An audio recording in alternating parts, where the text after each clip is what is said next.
এক্সামত নজনা কুৱেশ্যনৰ উত্তৰ কিদৰে লিখিবা তো আজি এই ভিডিঅ'টো যদি সম্পূৰ্ণ চোৱা তেনেহ'লে এনচাৰ নাজানিলেও তোমালোকে নম্বৰ পাবা কাৰণ আজি এই ভিডিঅ'টো আমি কিছুমান মাইণ্ড ট্ৰিক্সৰ কথা ডিছকাছ কৰিম এইখিনি যদি ভালকৈ ফ'ল' কৰা আৰু পৰীক্ষাত তুমি নজনা টপিকৰ পৰাও যদি কুৱেশ্যন সোধে তেতিয়াও তুমি নম্বৰ পাবা তো ভিডিঅ'টো আৰম্ভ কৰাৰ আগতে সৰু কাহিনী এটা শুনি লোৱা দুজন ষ্টুডেণ্ট আছিল এজনৰ হৈছে 80% প্ৰিপেৰেশ্যন আৰু আনজন ষ্টুডেণ্টৰ হৈছে অনলি 40% প্ৰিপেৰেশ্যন তো ইমানখিনিয়ে সিহঁতে জানে আৰু প্ৰিপেয়াৰ কৰিছে আৰু তেনেকৈ সিহঁতে এক্সাম দিবলৈ গৈছে তো এক্সাম হলত দুয়োজনে যিখিনি জানে লিখিছে কিন্তু যেতিয়া ৰিজাল্ট দিলে তো তুমি জানি চক হৈ যাবা যে যোনজন 80% প্ৰিপেৰেশ্যন হৈ আছিল ষ্টুডেণ্টৰ তেওঁ পাইছে 80 100ৰ ভিতৰত আৰু যোনজন ষ্টুডেণ্টৰ 40% প্ৰিপেৰেশ্যন হৈ আছিল তেওঁ পাইছে 80 মাৰ্কছ তো কেনেকৈ এজন ষ্টুডেণ্টে ইমানখিনি পঢ়ি যদি 80 পাইছে আনজন ষ্টুডেণ্টে 40% পঢ়ি কেনেকৈ 80 পাব পাৰিলে কাৰণ এক্সামত কিছুমান এনেকুৱা কুৱেশ্যন সোধে যোনটো আমি নাজানো কিন্তু সেই নাজানা কুৱেশ্যনটোৰ উত্তৰ আমি এনেকুৱাকৈ দিব লাগিব যাতে তাতো এক্সামিনাৰে আমাক নম্বৰ দিবলৈ বাধ্য হৈ যায় তো ইয়াতে 2 নম্বৰ ষ্টুডেণ্টজনে জানে কিছুমান ট্ৰিক যোনখিনি যদি ফ'ল' কৰা তেনেহ'লে 100% কাম কৰে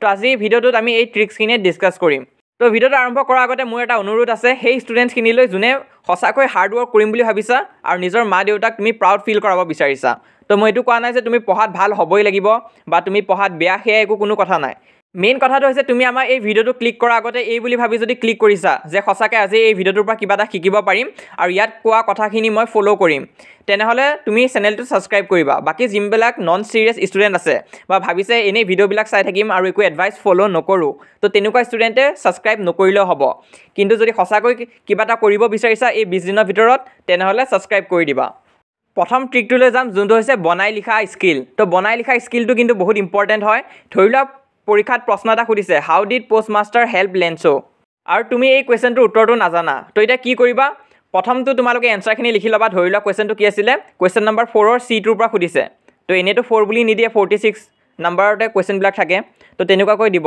তো তোমালোকে ধুনীয়াকৈ পাতি ল'বা 4 নম্বৰ C এনচাৰ নেক্সট ষ্টেপটো হ'ব আমি কি কি জানো সেইটো আমি ৰিকল কৰিব লাগিব চেপ্টাৰটো হৈছে এ লেটাৰ টু গড আৰু ইয়াত কি জানো ধৰি লোৱা তুমি একদমেই পঢ়া নাই তেতিয়াও তোমালোকে এই কথাখিনি জানিবাই যে লেঞ্চো কি ফাৰ্মাৰ আছিলে তাৰ কৰ্ণফিল্ড আছিলে সেইটো ডেষ্ট্ৰয় হৈ গৈছিলে হেলষ্টৰ্মৰ পৰা আৰু ধৰি লৈছোঁ তুমি ইয়াৰ বাহিৰে আৰু একোৱে নাজানা তো এই কুৱেশ্যনটোৰ লগততো একদমেই লিংক নাই কিন্তু লিংক নাথাকাৰ পিছতো এনচাৰটো কেনেকৈ বনাবা মই দেখাই আছোঁ তো এনচাৰটো লিখোঁতে তোমালোকে লিখিবা লেঞ্চো ৱাজ এ ফাৰ্মাৰ হুজ কৰ্ণফিল্ড ৱাজ টোটেলি ডেষ্ট্ৰয়ড তো ইয়াত আমি যিখিনি জানো সেইখিনি কথা লিখি যাই আছোঁ লেঞ্চো ৱাজ এ ফাৰ্মাৰ হুজ কৰ্ণফিল্ড ৱাজ ডেষ্ট্ৰয়ড ডিউ টু হেলষ্টৰ্ম তাৰপিছত একো মনত পৰা নাই তাৰপিছত মাজতে আকৌ লিখি দিলা লেটাৰ টু গড তাৰপিছত আকৌ অকণমান বনাই লিখিলা আৰু শেষত কেনেকুৱাকৈ শেষ কৰিবা কুৱেশ্যনটোত যি সুধিছে তেনেকুৱাকৈ শেষ কৰি দিবা পোষ্টমাষ্টাৰে কেনেকৈ লেঞ্চক হেল্প কৰিছিলে তো সেইটো কাৰণে শেষ কৰিছোঁ কি বুলি in this way postmaster help লেঞ্চো তো ইয়াতে যোনখিনি ডট আছে তাৰ জেগাত তোমালোকে যিকোনো বনাই লিখি দিবা কিন্তু চেপ্টাৰটো ৰিলেটেড লিখিবা আৰু একদম ফল্ছ ইনফৰ্মেশ্যন দি নিদিবা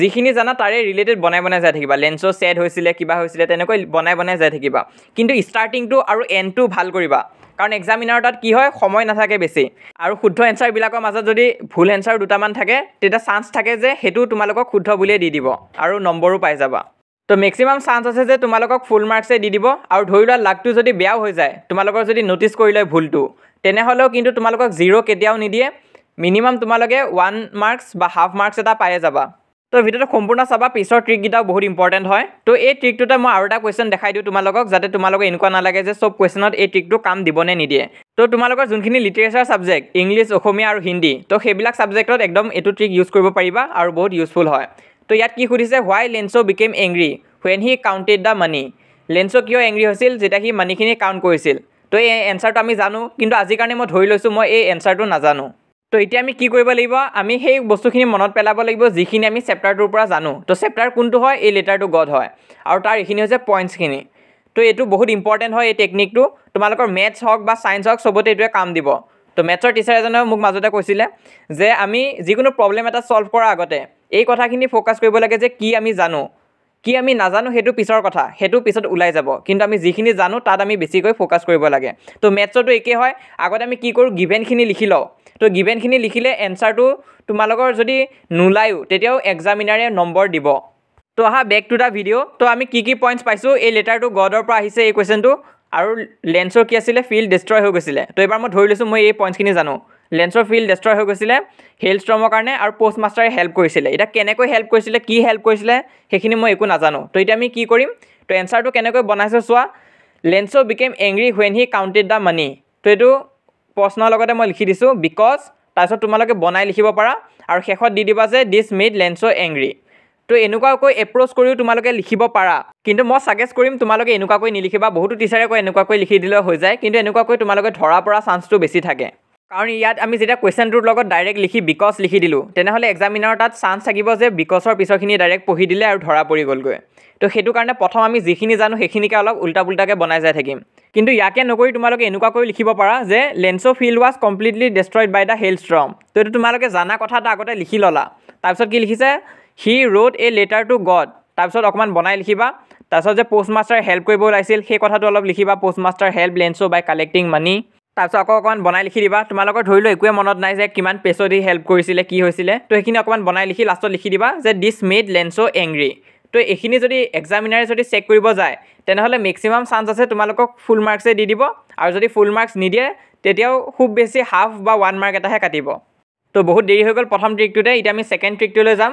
তো ছেকেণ্ড ট্ৰিকটো প্ৰথম ট্ৰিকৰ লগত ৰিলেটেড আছে। তো ইয়াতে চোৱা আমি নাজানা কুৱেশ্যন কি কি আছিল, চি আৰু ই নাম্বাৰটো আছিলে। আমি কি কি জানো, এটো জানো, বি জানো আৰু ডি জানো, চি আৰু ইটো আমি নাজানো। তো এই কুৱেশ্যনখিনি এনেকুৱা জেগাত থাকিব লাগিব যাতে আমি জানা কুৱেশ্যনখিনিও লগত এইটো ৰাখিব পাৰোঁ। তেতিয়া এক্সামিনাৰ কি হয়, জানা কুৱেশ্যনখিনি চাই আহিলে এফালৰ পৰা, নজনা কুৱেশ্যনখিনিও মাজতে টিক চিন দি দিলে। তো তেনেকুৱা হয়। এনেকুৱা নকৰিবা যে তোমালোকে চি আৰু ই নাম্বাৰটো লাষ্টত লিখি দিলা, ভুল কুৱেশ্যন দুটা একেলগতে লিখি দিলা। তো বহুতো ষ্টুডেণ্টছে কি কৰে, জানা কুৱেশ্যনখিনি আগতে লিখি লয় আৰু নাজানা কুৱেশ্যনখিনি পিছৰ কাৰণে থৈ দিয়ে। তো পিছত যেতিয়া এক্সামিনাৰে এফালৰ পৰা চাই যাব, এফালৰ পৰা ভুল পাই যাব আৰু তেতিয়া নম্বৰ নাপাবা। তো এইটো ইম্পৰ্টেণ্ট আছে, তোমালোকে নাজানা কুৱেশ্যনখিনি একেলগতে নিলিখিবা। তো আৰু এটা কুৱেশ্যন আছে, যদি প্ৰথম কুৱেশ্যনটোৱে তোমালোকৰ যদি টান পাই যোৱা বা প্ৰথম কুৱেশ্যনটোৱে নাজানা কুৱেশ্যন আহি যায়, তো তেনে ক্ষেত্ৰত কি কৰিবা, তো সেই প্ৰথম কুৱেশ্যনটো তোমালোকে প্ৰথমত নিলিখি পিছত লিখি দিব পাৰা। মানে প্ৰথম কুৱেশ্যনটোৰ ওপৰত বেছি ফ'কাছ কৰিব এক্সামিনাৰে। তো সেই প্ৰথম কুৱেশ্যনটো ভাল কৰিবা আৰু নাজানাখিনি যাতে মাজত থাকে বা অকণমান লাষ্টৰ পিনে থাকে, আৰু দুটা নাজানা কুৱেশ্যন একেলগতে লিখি নিদিবা, তেতিয়াও কিন্তু ফচি যোৱা চান্স থাকে। তো ভিডিঅ'টো কণ্টিনিউ কৰিম আৰু ভাল ভাল ট্ৰিক্স আছে। তো তাৰে আগত এটা ৰিকুৱেষ্ট এটা আছে, তোমালোকে ভিডিঅ'টো এতিয়ালৈ যদি চাই আছা তেনেহ'লে লাইক আৰু শ্বেয়াৰ কৰি দিবা, লগৰবোৰৰ মাজত শ্বেয়াৰ কৰি দিবা যাতে সিহঁতৰ সহায় হয়। আৰু যদি ধৰি লোৱা তোমাৰ লগৰ কোনো নাই হ'লেও ভিডিঅ'টো লাইক এটা কৰি দিবা, কাৰণ লাইক কৰিলে আমি এনেকুৱা নিচিনা আৰু ভিডিঅ' লৈ আনিব পাৰোঁ আৰু আমি মটিভেটো হওঁ। আৰু যিসকল ষ্টুডেণ্টছে লাইক কৰিছা সকলোকে অল দ্য বেষ্ট মই উইচ কৰিছোঁ। তোমালোকে নিশ্চয় মেট্ৰিকত ভাল ৰিজাল্ট এটা কৰিব পাৰিবা। তো আমি যিখিনি গাইডেঞ্চ দি গৈ আছোঁ সেইখিনি ফ'ল' কৰা। কিবা ডাউট বা কনফিউজন থাকিলে কমেণ্ট বক্সত সুধিবা, মই উত্তৰ দিব চেষ্টা কৰিম, আৰু হোৱাটছআপ চেনেলতো জইন হৈ থাকিবা। তো আহা আকৌ আমাৰ 3 নম্বৰ ট্ৰিকটোলৈ যাওঁ। তো 3 নম্বৰ ট্ৰিকটো কি হয়, সেইটো হৈছে এটেম্প অল কুৱেশ্যন। তোমালোকে গোটেইখিনি কুৱেশ্যন এটেম্প কৰিব লাগিব। তো দুটা ষ্টুডেণ্ট আছিলে, এজন হৈছে ষ্টুডেণ্ট 1 আৰু এটা ষ্টুডেণ্ট 2। তো ইয়াত এডিটিঙত ভুল হৈ গ'লগৈ, ইখন পেজতো মই ষ্টুডেণ্ট 1 লিখি দিলোঁ। হ'লেও তোমালোকে বুজিব চেষ্টা কৰিবা, দুজন বেলেগ বেলেগ ষ্টুডেণ্ট হয়। তো প্ৰথম ষ্টুডেণ্টজনে যিমানখিনি জানে ছেকেণ্ড ষ্টুডেণ্টজনেও সিমানখিনিয়ে জানে, একে সমানে প্ৰিপেৰেশ্যন হৈছে দুয়োজনৰে। তো পৰীক্ষাত লিখোঁতে দুটাই কি কৰিলে, প্ৰথমজনে যিখিনি জানে সেইখিনিয়ে লিখিছে আৰু ছেকেণ্ডজনে যিখিনি জানে সেইখিনি লিখিছে, লগতে নজনা কুৱেশ্যনখিনিও লিখি থৈ আহিছে। তো ইয়াতে তোমাৰ মতে কোনজন ষ্টুডেণ্টে ভাল নম্বৰ পাব, কাৰণ জানাটো একেই, নলেজো একে সমান, প্ৰিপেৰেশ্যনো একে সমানে আছিলে। কিন্তু এই ছেকেণ্ড ষ্টুডেণ্টজনে যোনজনে আয়ান ষ্টুডিঅ'ছ ফ'ল' কৰি ৰাখিছে, মই ধৰি লৈছোঁ ষ্টুডেণ্টজনে আয়ান ষ্টুডিঅ'ছক ছাবস্ক্ৰাইব কৰি ৰাখিছে আৰু ট্ৰিক্সবিলাক আমাৰ ফ'ল' কৰি যায়। তো তেওঁ জানে যে এনচাৰ খালী এৰি থৈ অহাতকৈ এনচাৰখিনি লিখি থৈ অহাটো বেছি ইম্পৰ্টেণ্ট হয়, কাৰণ তেতিয়া এটলিষ্ট কিবা এটাতো পোৱা যাব। কাৰণ যদি একো লিখিয়ে থৈ নাহা তেনেহ'লে নম্বৰ ক'ৰ পৰা দিব। আৰু যেতিয়া ৰিজাল্ট দিলে সকলোৱে শ্বক হৈ গ'ল। প্ৰথম ষ্টুডেণ্টজনে পালে 30 45ৰ ভিতৰত, আৰু ছেকেণ্ড ষ্টুডেণ্টজনে থিয়ৰীত 45ৰ ভিতৰত 40 পালে। তো কিয় পালে, কাৰণ সেই ষ্টুডেণ্টজনে গোটেইখিনি কুৱেশ্যন এটেম্প কৰিছিলে। তো কেনেকৈ এটেম্প কৰিবা সেইটো জানিব হ'লে প্ৰথম ট্ৰিকটো ভালকৈ চাই ল'বা, তো তেতিয়া তোমালোকে লিখিব পাৰিবা। তো গোটেইখিনি লিখি থৈ অহাটো খুবেই ইম্পৰ্টেণ্ট হয়। মই চবকে ছাজেষ্ট কৰিম তোমালোকে নজনা কুৱেশ্যনখিনিও লিখি থৈ আহিবা। নেক্সট এতিয়া আমি যাম ট্ৰিক নম্বৰ 4লৈ। তো 4 নম্বৰ ট্ৰিকটো কি হয়, এইটো মেথছ আৰু ছায়েন্সত বেছিকৈ কাম দিব। ধৰি লোৱা মেথছ বা ছায়েন্সৰ এটা নিউমেৰিকেল দিছে বা মেথছৰ এটা কুৱেশ্যন দিছে, তুমি নাজানা। তো কুৱেশ্যনটোত থকা যি তুমি জানা সেইখিনি আগতে লিখি ৰাখিবা, যেনেকৈ লেন্থটো জানা, হাইটটো জানা। আৰু ছায়েন্সতো তোমালোকৰ নিউমেৰিকেল আহিব, এটা ফিক্স আহিব লাইট চেপ্টাৰটোৰ পৰা। তো তাতো তোমালোকে যিখিনি জানা, হাইট অফ দ্য ইমেজ বা distance from the focal length, সেইবিলাক ভালকৈ লিখি ৰাখিবা। তো মেথছতো তেনেকুৱা যিখিনি জানা গিভেনত লিখি ল'বা, আৰু ফৰ্মুলাটো যদি জানা তেনেহ'লে লিখি থৈ দিবা যে উই ন' ডেট, আৰু ফৰ্মুলাটো পাতি দিবা। তাৰপিছত লাগিলে এনেই উল্টা পুল্টা কেলকুলেশ্যন কৰি ল'ব পাৰা বা এৰি থৈ আহিলেও কোনো কথা নাই। তো তেনে ক্ষেত্ৰত এক্সামিনাৰে কি হয়, এনেই আগতে কি আছিল, ষ্টেপ মাৰ্কিং আছিল, তো এইবাৰো হয়তো আছে। তো কি হয়, তোমালোকে যদি আধালৈ যদি অংকটো কৰা তেনেহ'লে কিন্তু নম্বৰ পাবা। এনেকুৱা নহয় যে তোমালোকক 0 দি দিব, 1 মাৰ্ক, হাফ মাৰ্ক কিবা এটা দিব। তো সেইটো কাৰণে তোমালোকে আধাও যদি জানা কৰি থৈ আহিবা, বা একো যদি নাজানাও গিভেনটো লিখি থৈ গুচি আহিবা আৰু ফৰ্মুলাটো লিখি দিবা। সেই যোনটো চেপ্টাৰ পঢ়িছা তাৰ ৰিলেটেড যি ফৰ্মুলা মনত আছে লিখি থৈ গুচি আহিবা। তো ভিডিওটো কেনেকুৱা লাগিছে জনাবা ভিডিওটো সঁচাকৈ তোমাক যদি হেল্প কৰিছে বা তুমি যদি ভাবিছা এইটো ভিডিও সঁচাকৈ মোৰ কাৰণে হেল্পফুল হয় তেনেহ'লে লাইক এটা কৰি দিবা লাইক কৰা সকলো ষ্টুডেণ্টছক আমাৰ ফালৰ পৰা অল দ্য বেষ্ট তো আমি যিহেতু ইমান কষ্ট কৰি ফ্ৰীতে তোমালোকৰ কাৰণে ভিডিও আনি আছোঁ তো লাইক এটাটো দি দিব লাগে বাকি তোমালোক মেক্সিমামেতো হোৱাটছআপ চেনেলত জইন কৰিছাই কোনোবাই যদি এতিয়ালৈ কৰা নাই সোনকালে জইন কৰি ল'বা গোটেই অসমৰ ভিতৰত লাৰ্জেষ্ট হোৱাটছআপ চেনেল হয় তো লিংকটো পিন কমেণ্টত দিয়া আছে তাত ক্লিক কৰি তোমালোকে জইন হ'ব পাৰিবা পেজখন আহি যাব ফ'ল' কৰি ৰাখিবা আৰু এই ভিডিওটো যিমান পাৰা লগৰবোৰৰ মাজত শ্বেয়াৰ কৰিবা এইটো হৈছে আমাৰ ইনষ্টাগ্ৰাম হেণ্ডেল তোমালোকৰ যদি ইনষ্টাগ্ৰাম আছে তাতো আমাক ফ'ল' কৰিব পাৰা আৰু মষ্ট ইম্পৰ্টেণ্ট আমাৰ এই চেনেলটো ছাবস্ক্ৰাইব কৰি ৰাখিবা আমি যিমান পাৰোঁ সহায় কৰি যাম